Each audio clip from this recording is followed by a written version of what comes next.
Um sonho de infância realizado.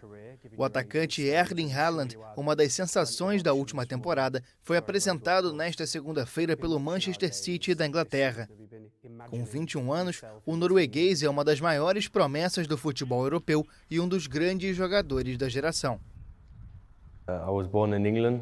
I've been a City fan my whole life.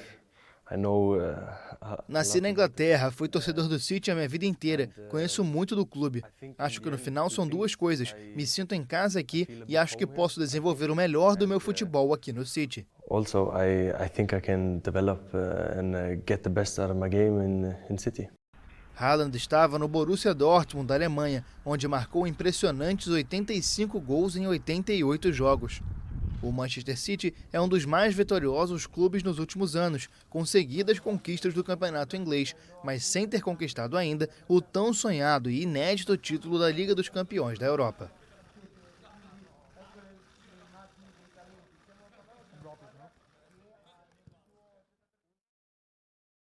Erling, welcome to Manchester City. This feels like a very significant moment in your career, given your age and stage, and I'm sure you had plenty of options from other very, very good clubs. So why Manchester City? First of all, my father, a little bit. I was born in England. I've been a City fan my whole life.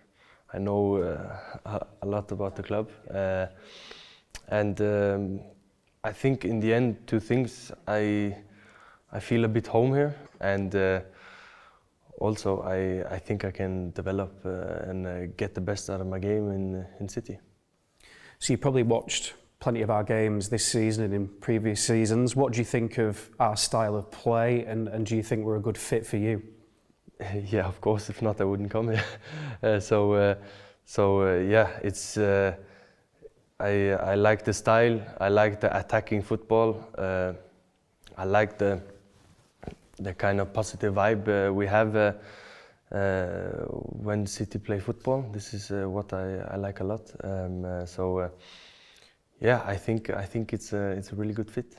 When you've been watching our games this season, have you been imagining yourself in the team and in certain positions? Yes, I have that, and yeah, it's gonna be good. We think Pep is the world's best coach.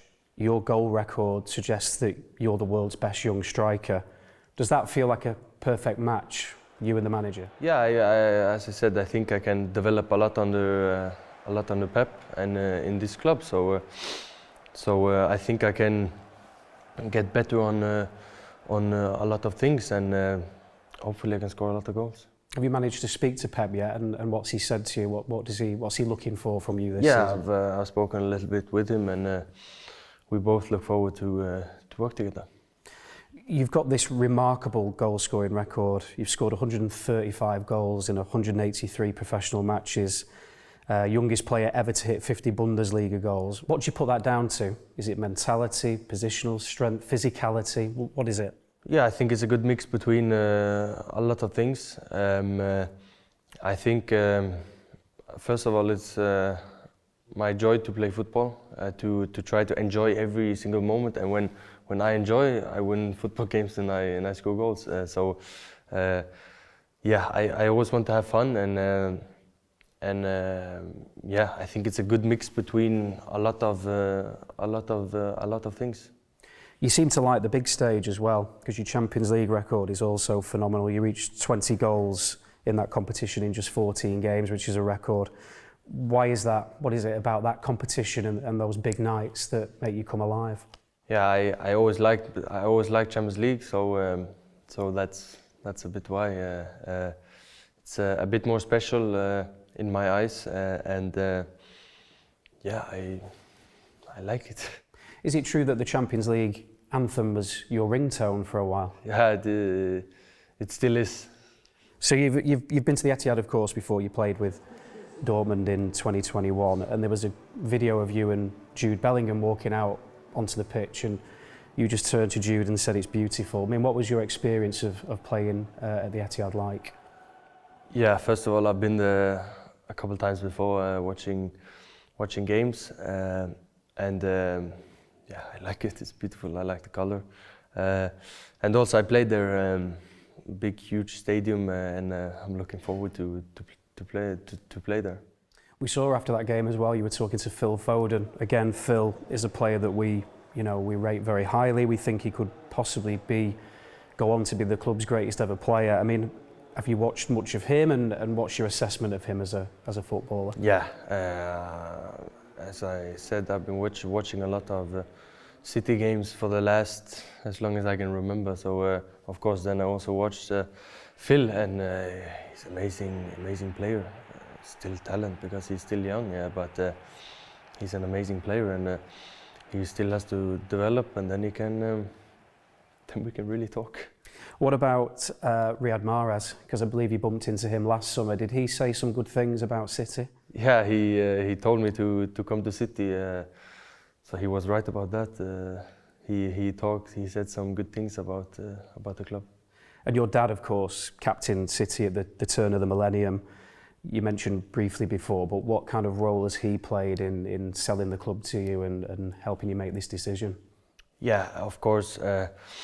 He lived in England, he played for the club. Of course, a lot of things has changed in the last 20 years, but yeah, he lived here, so he knows what it is, and we've just been speaking about basically how it is, what's the best for me, what's this, what's that, and to try to find out everything. And he's been a good dad in that thing there. Did he ever take you to Main Road? You were probably too young to remember it, but do you know if he ever took you to? Yeah, I've been to a lot of games. I don't remember, but I was on a lot of games with my mum, sister, and brother, watching for my father. You obviously have outstanding ability, but you're also a very hard worker. Gunnar Halle, the former Leeds United and Norway youth coach, he said that you are somebody who will practice. Do you ever get annoyed when you see other players maybe who are talented but don't put the work in that you do to try and reach the top? I don't get annoyed, but I remember when I was young, there was a lot of good players around me that had huge potential, but there were so many talents that goes to waste because they don't have it, or they don't want, or they think this is the right thing, or whatever. So yes, of course, I think it's really important to train a lot, but also to train right and to do the right things and to practice on the right things. I think that's a really important thing to become good. And football isn't the only thing that you excel at. I believe in 2006 you set the record for the longest standing long jump by a 5-year-old. Is that true? Yeah, that's true. I don't remember it, but I remember I went on, I don't know what it's called, track and field or whatever, and jumping and so on, these kind of things, and because my mother did it in younger age, and so she always brought me. So then I was running, and I think that's also where I have a bit of my speed from, and my jumping and everything. And yeah, it's true. I have the record. And you had a very brief rap career as well. Is that true? That's true. Yeah. Tell us about Flow Kings. Yeah, it's a group of 3. One guy is out of contract now. He was in Krasnodar, but he terminated. Erik Botheim and Erik Tobias as well. He plays in Norway. We are 3 good friends that was a bit bored, so we decided to make a rap song. So what are your plans now for the rest of the summer? You're obviously going to try and get some rest, come back and play in America? Yeah, rest the head, body, everything, and then get ready for a new season. You must be incredibly excited. Anyway, thank you very much, Erling. I want to say on behalf of all Manchester City fans, good luck during your time here. Thank you.